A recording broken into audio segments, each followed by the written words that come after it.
அஸ்ஸலாமு அலைக்கும். எல்லாரும் எப்படி இருக்கிறீங்க? நான் ரொம்ப நல்லா இருக்கிறேன். இன்றைக்கி ஒரு சூப்பரான ரெசிபி பார்க்கலாம் வாங்க.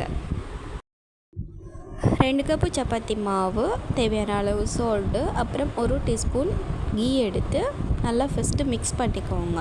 அதுக்கப்புறமாயிட்டு தேவையான அளவு தண்ணி கொஞ்சம் கொஞ்சமாக போட்டு ஒரு சப்பாத்தி மாவு ஸ்டேஜுக்கு பிசைஞ்சு எடுத்துக்கோங்க. எக்கு யூஸ் பண்ணிவிட்டு தான் நான் இந்த ரெசிபி பண்ண போகிறேன். ஸோ ஆல்ரெடி நான் எக் பாயில் பண்ணி வச்சுட்டேன். இப்போ அதுக்கு தேவையான கிரேவி பண்ணிடலாம் வாங்க. ஒரு பாத்திரத்தில் கொஞ்சமாக ஆயில் ஆட் பண்ணி ஆனியன் ஆட் பண்ணி நல்லா ஃப்ரை பண்ணிக்கோங்க.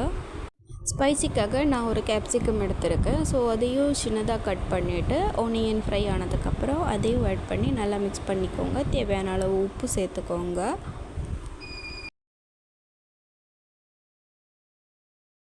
ஆனியன் ப்ளஸ் கேப்சிகம் நல்லாவே ஃப்ரை ஆகிடுச்சு. இந்த ஸ்டேஜில் ஸ்பைசஸ் ஆட் பண்ணிக்கலாம். ஒரு ஸ்பூன் டர்மரிக், ஒரு ஸ்பூன் சில்லி பவுடர், கொஞ்சமாக எக் மசாலா, கொஞ்சமாக கரம் மசாலா ஆட் பண்ணிவிட்டு நல்லா கிண்டி விட்டுடுங்க.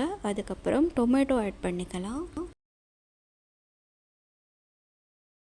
டொமேட்டோவும் நல்லாவே ஃப்ரை ஆகிடுச்சு. இப்போ நம்ம கொத்தமல்லி போட்டு இறக்கி வச்சிடலாம். ஆல்ரெடி நான் ரெடி பண்ணி வச்சுருந்த மாவு, அதில் நான் சின்ன சின்ன சப்பாத்தி ஷேப்பில் ரவுண்டு பண்ணி எடுத்துருக்கிறேன்.